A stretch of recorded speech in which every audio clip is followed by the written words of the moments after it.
Hello and welcome to the channel. My name is Annalisa and this is going to be my February reading wrap-up.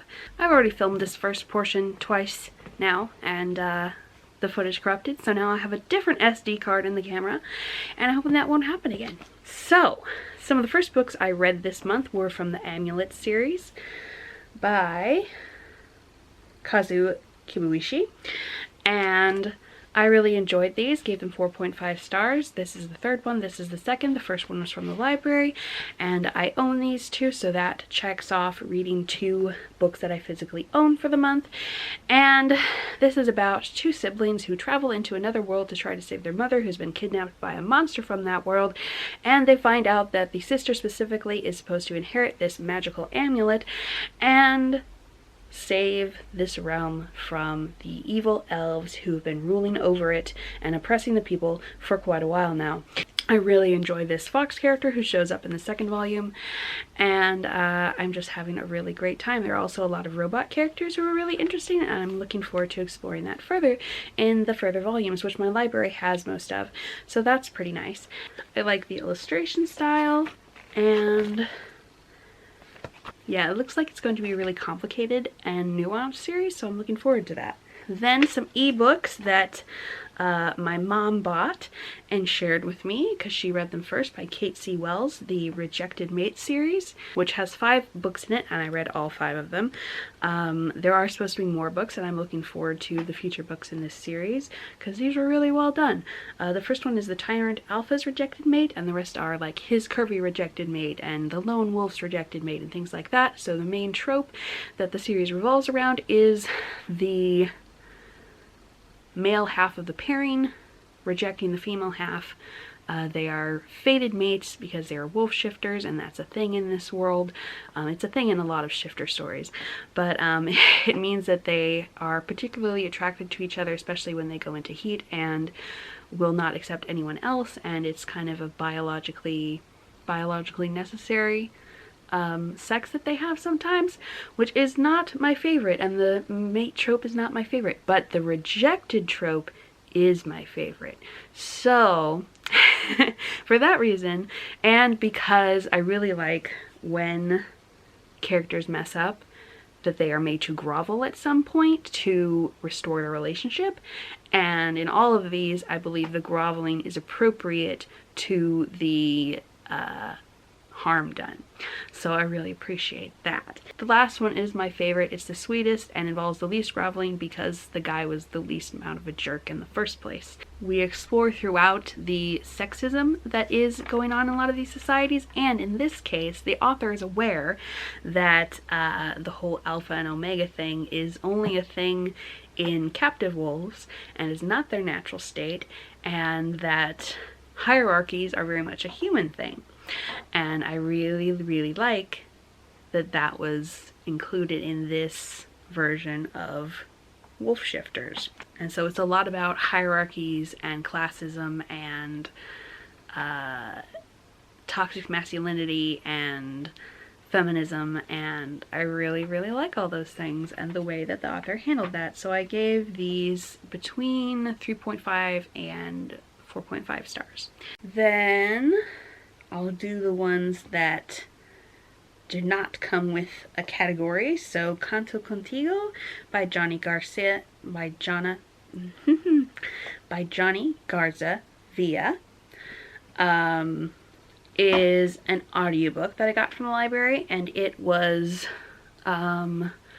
about 2 characters who are in a mariachi, who sing mariachi, and one character gets transferred from his school to another school where this other character is, and assumes that he is going to get the lead role in that school's mariachi band, but finds out that his love interest is actually the one who gets to be lead singer, and he pitches a royal fit and is generally a massive jerk.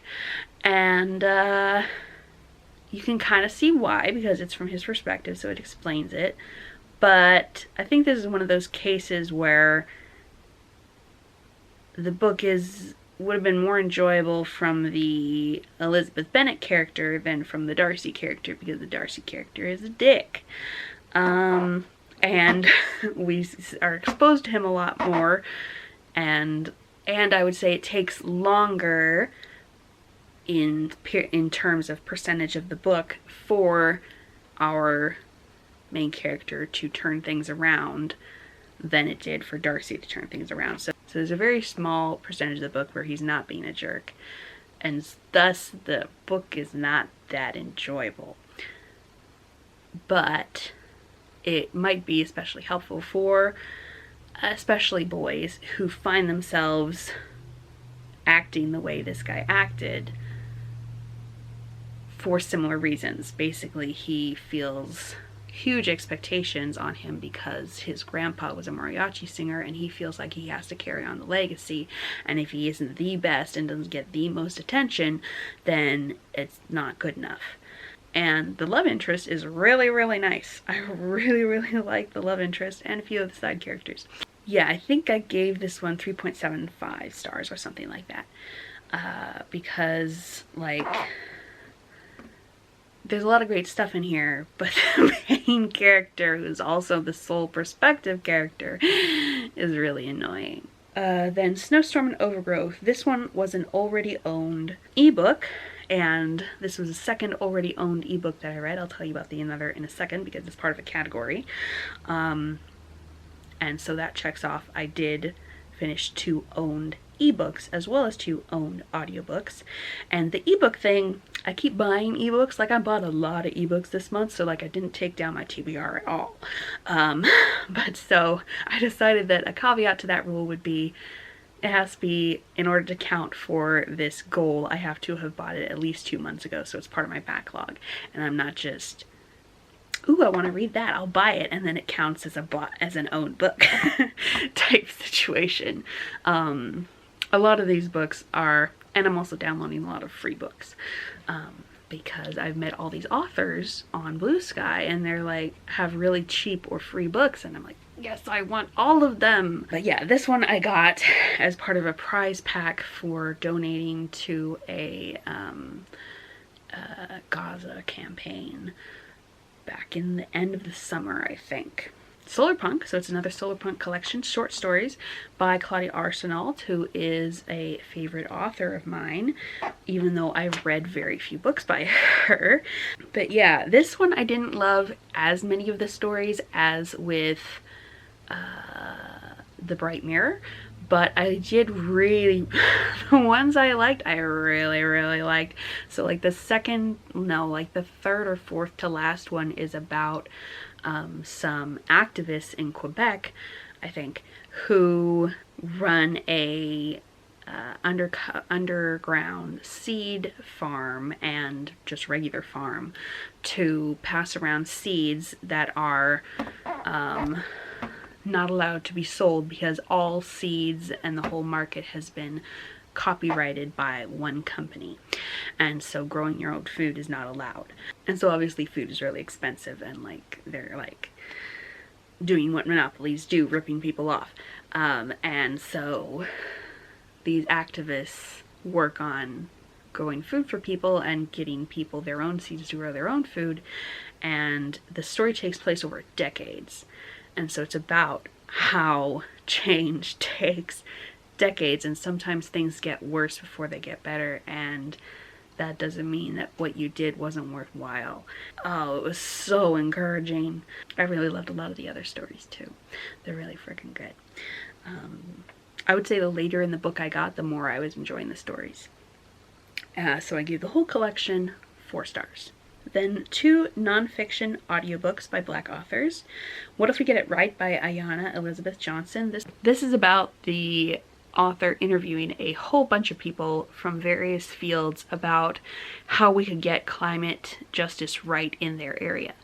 Unfortunately, she also interviews an AI bro and a nuclear bro.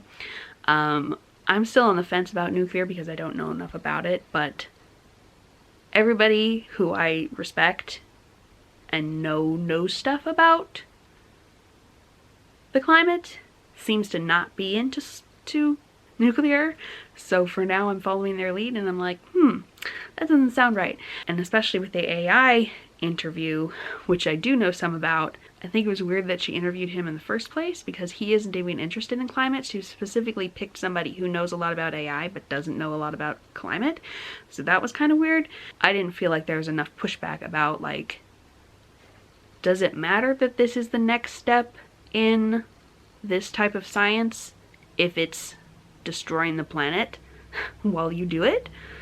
But I skipped the second half of that chapter because it was annoying to me so much. So maybe she pushed back more later in the chapter, but it didn't feel like she was going to.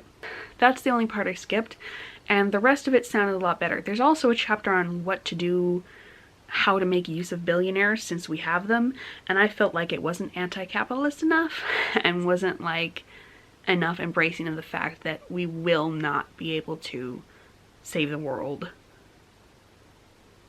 in a climate kind of way without abolishing capitalism, at least the way that it is, and probably just period. I don't feel like that was the perspective of the author or a lot of the people she was interviewing. It was the perspective of some of the people she interviewed, but by the questions she asked, it didn't seem to be her perspective. And I'm sorry, but no matter how much money billionaires invest into green energy, it's not going to make up for the fact that they tootle around on their private jets all the time. But this is a 22-hour audiobook, so there was a lot of other stuff that was really good. So overall, I think I'd give it a 3.75 or a 4 stars. And I learned several things that I did not know about before. Okay, then we have Unbound by Tarana Burke, who was the creator of Me Too as a concept for talking about sexual assault. And so this starts with her reaction to the hashtag going viral, and then jumps back to her childhood and how she built up to from being assaulted herself to becoming an activist.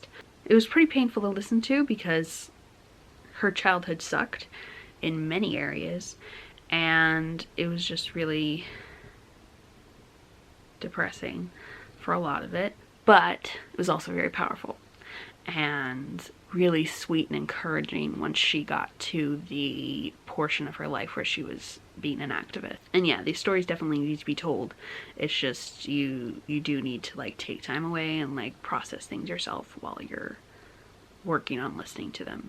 Rating memoirs, especially about traumatic subjects like this, doesn't seem quite fair, so I'm gonna not rate this one. Then we have Black Romances, one of which was a ebook that I had owned for quite a while. I think I got it as a free pack or a stuff your Kindle day something, because I don't think I would have bought it because it's a hockey romance and I'm really not interested in sports romances. Although I have enjoyed several of them, I'm less likely to enjoy them than other categories.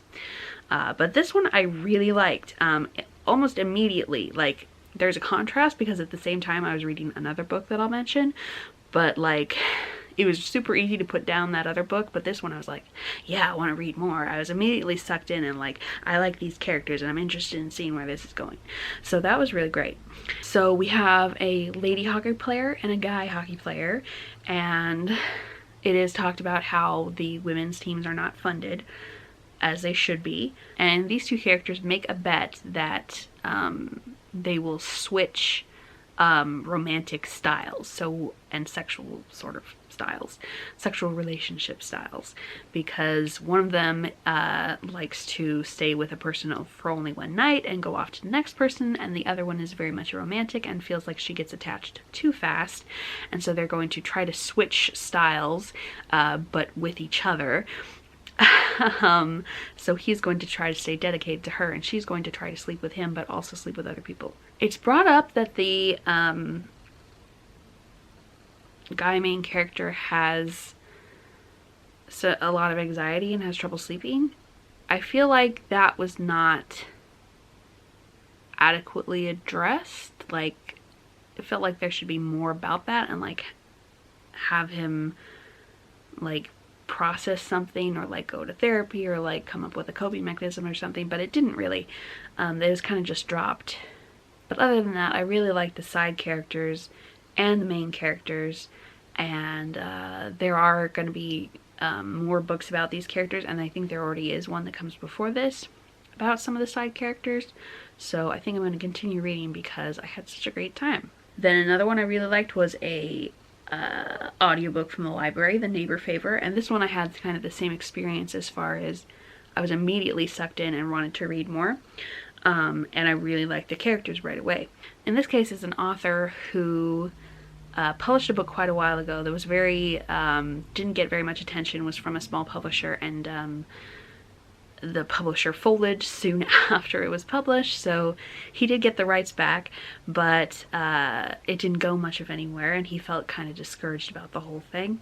And a woman who is in publishing, who really likes to read, who finds his book and really enjoys it and means a lot to her, and then she eventually finds his website and contacts him, and they become pen pals for a while. Now this main male character has issues, and these ones are from his parents, and it's totally understandable that he has these issues, and it's like, yeah, that would screw you up. And I like how that was portrayed, and how the author had the main character, like, had it affect him and his relationships, and then like didn't just brush it off and have it be fixed. It had to be like processed and stuff, so I like that. I really don't like when characters lie, but it most bothers me when the characters don't even feel bad about it and are like justifying it to themselves, and don't grovel afterwards. In this case, there is groveling, and the whole time he's doing it, he's like, I should not be doing this. This is bad. So I appreciated that. I really liked the woman main character's family and the whole, like, how things worked out around that, and how her love interest acted around her family. That was really sweet. And then of course the whole books thing, and books are awesome and we love books, and that was pretty great too. And the name dropping of these two recommending to each other other books that I think are good books. Then the book that I was reading at the same time as Teen Player, another ebook, was Taming Cain by Tessa Stone. This author seems to be pretty prolific. There's a whole lot in this sort of series. It has the fated mate trope again, which again I put up with because it's in a lot of shifter stories and I like shifter stories. I got to 70% in and we still haven't seen shifter society. It's just been these two main characters alone in a cabin. Not because they're isolated for some outside reason, just because he's really possessive and doesn't want her around other people. And I really do not like possessiveness as a trope. That's all the books that I read in February. That was 15 books, which is more than I've been reading in a month for a long time. Some of them were graphic novels, but only 3 of them. So yeah, pretty good reading month. And I'm halfway through a couple more books, so that's great. Thank you so much for watching, despite the lighting issues. And I'll see you in the next video. If you'd like to leave an emoji, how about a wolf? Bye!